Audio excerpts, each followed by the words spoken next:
At the starting of the week at Summit Talk Show. He illegally hinted at workers being fired if they unionized. That's anti-worker.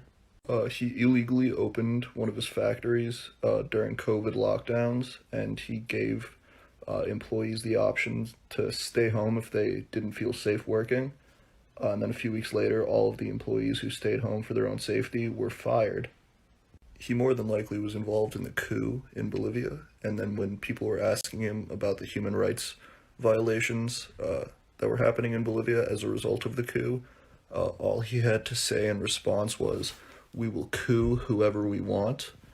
He also just has a really weird thing about respecting people's gender and pronouns, which is really weird because he's married to Grimes, and Grimes is like a gender activist. I guess money changes people or whatever the fuck. I just think it's really stupid that teachers complain about their pay all the time when they get summers off. Well, it's not exactly fair to say they get summers off, but let's try it your way. What if we just got rid of the contracts and paid teachers hourly like babysitters? Exactly. Imagine how angry teachers would be without contracted pay. Well, let's explore that, shall we? Let's lowball it and say that we pay them $5 an hour per kid. Yeah? Yeah, I'd pay a babysitter that much. Okay, now the average school day is 7 hours long, but let's say they take an hour for lunch, so we only pay them for 6, right? So that's $30 to watch one kid for one day. But the average American classroom has 21 students in it, so we would actually have to multiply that daily wage by 21. And since the average school year is 177 days, we should actually be paying our teachers $111,000 a year, and that would not include summer pay. Whoa, whoa, whoa, you think it makes sense to pay them that much just to teach? No, no, no, we're babysitting, remember? We're not gonna teach them something new for this kind of money. You're telling me that the woman who got Emmett Till killed is still alive? And not only that, that she has written a book admitting to everything and is going to release it when she's dead. How much you want to bet true crime fanatics are about to be the first ones to buy the book, as well as history, English, high school teachers. They're going to replace To Kill a Mockingbird. They're going to have this one because it is a certain group in the true crime community that love this type of shit. As we all know, there's a certain group in true crime that like to sell and buy this quirky ass merch shit with the murderer's face still on it, like Ed Gein, Jeffrey Dahmer, Ted Bundy, Bozo the Clown, and forget that the families of the victims are still alive and probably traumatized by this behavior, as well as English professors and English teachers who get a little too giddy and too in character to say the N-word and actually act like a racist when it's time for Black History Month to read poems and all that.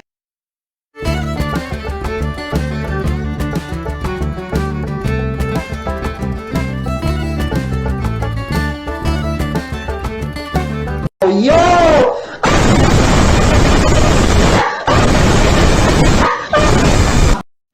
Does anyone else notice how American conservatives have this obsessive hatred for California?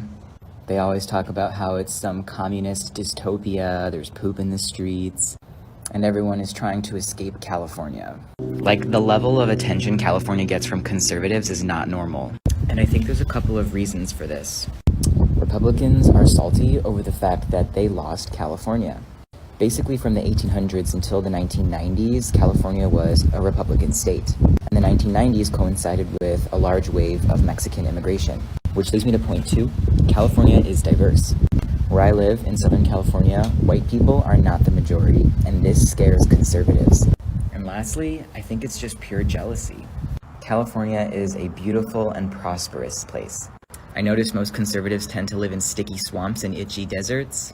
But here it's like literally a temperate paradise, and I can go to the beach or to the mountain. Force of pure evil. White supremacists are also just hilarious. Like, what was that, Brayden? I'm sorry, but this just reminded me of when I made a joke where I was like, why do white people think they're superior? Literally all of our genes are recessive, you know, like blonde hair, blue eyes, fair skin. All those are recessive fucking genes. And people got so offended. They're like, recessive genes don't mean they're less good, you know, like recessive doesn't mean bad. And I was like, why are you getting offended by this? Please check why you're getting offended by it. I'm no conspiracy theorist. Okay, yes I am. But you've seen the news go crazy about using less water. Or those celebrities saying they don't shower every day like this. I firmly believe It is the government trying to manufacture consent around rationing water because the water wars are coming. They're getting you used to it.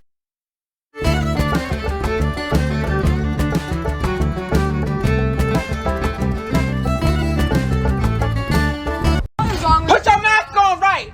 Put your mask on right. Put it on correctly, please. While you. Ooh, I don't even have my mask on. Child, big boobs. Anyway, so. Now, whenever I see him, like I saw him recently, he'll still bring up politics. And instead of arguing with him about politics, I will make arguments for his side that are dumber than the arguments he can make. Just to confuse him. Because he'll just be like, man, it's bullshit. They cheated the election and they kicked Trump out of the White House. It's bullshit. And I was like, yeah, what's even more bullshit is that they kept Barron Trump in the White House. That's crazy, man. They kidnapped him.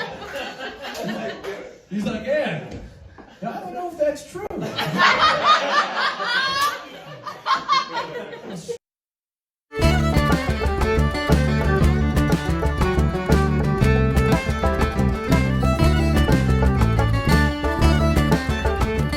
Camping. Eat too much and you'll get sick. Shrimps are pretty rich. Into the flame, into the fire with... It's really funny how 2 new strains of COVID that are more deadly and infectious were recently discovered in the UK. And nobody's out here calling it the British virus, but people were so fast to beat, harass, and throw acid on Asians because they viewed us all as dirty, disgusting, disease-carrying creatures. So was it ever about the country it came from, or was it just racism? Riddle me this, snowflakes. Why I have to wear a mask if it hurt my ears? If it make my ears sore, then why I have to wear it? This video reeks of performatism because female athletes also exist. I don't think conversations about normalizing sex work belong on TikTok and not mostly full of minors. There are definitely legitimate conversations about how legalizing sex work can improve the material conditions for those already in the industry. But telling your young fans that playing sports and doing sex work use your body in the same way is misrepresenting what sex work is to an impressionable audience. And that isn't some empowering take, it's just inadvertently grooming your fans. There's something so unsettling about self-proclaimed male feminists who are just a little bit too sex positive. It gives me the heebie-jeebies. You criticize society, and yet you participate in it. Curious. I am very intelligent. One of the most whitewashed individuals in American history is Dr. Martin Luther King Jr. The Voting Rights Act was passed in 1965, but Martin kept fighting for 3 more years. And during that time, he switched gears. He wasn't just talking about racial injustice anymore. He was focusing on economic injustice. It didn't cost the nation 1 penny to guarantee the right to vote. But now we are dealing with issues that cannot be solved without the nation spending billions of dollars and undergoing a radical redistribution of economic power. Before that, he was already the most hated man in America. But he wasn't assassinated until he started talking about redistribution of wealth. So this is a really interesting comment, and here's another hot take for y'all. Working out with only the intention of weight loss is fatphobic and can lead to unhealthy habits. Working out for health is good, and people can do what they want. Obviously, I'm not gonna tell people what they can and can't do. I don't care what you do with your body, but we need to remember that lower weight, being below obese or underweight, which BMI is a whole nother thing, does not equal health. It is zero indication of health in any way. To know if someone is healthy, you need to run a full panel of blood tests. You need to be doing actual checking of their body, because weight is not an indicator of health. Things like sudden weight change can be an indication of other health problems, but that's the problem, not the weight.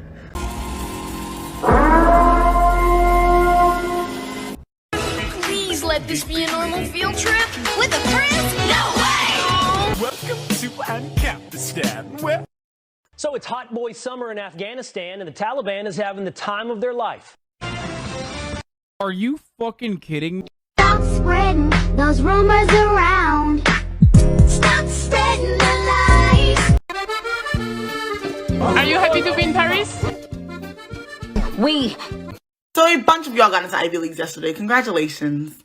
Let me show you the James Bond villain type of students that you're about to go to school with. This is the SparkNotes version. I only have 60 seconds. Yesterday, a bunch of Cornell conservative students leaked the full government names of their students of color to extremist right-wing media over school drama.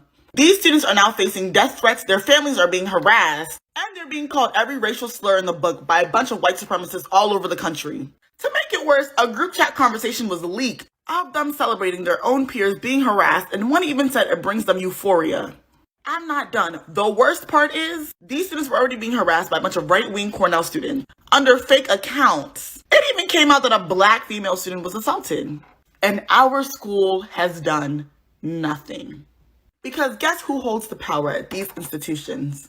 I'll give you a hint. It's not the minorities. If you want tangible evidence, it's all on my Instagram story. This is TikTok, so I can't post certain things. But welcome to the Ivy League. Every time a bell rings, an angel gets his wings. And every time a female rapper makes a sexually explicit rap song, a major Republican pundit will publicly admit to being bad at sex.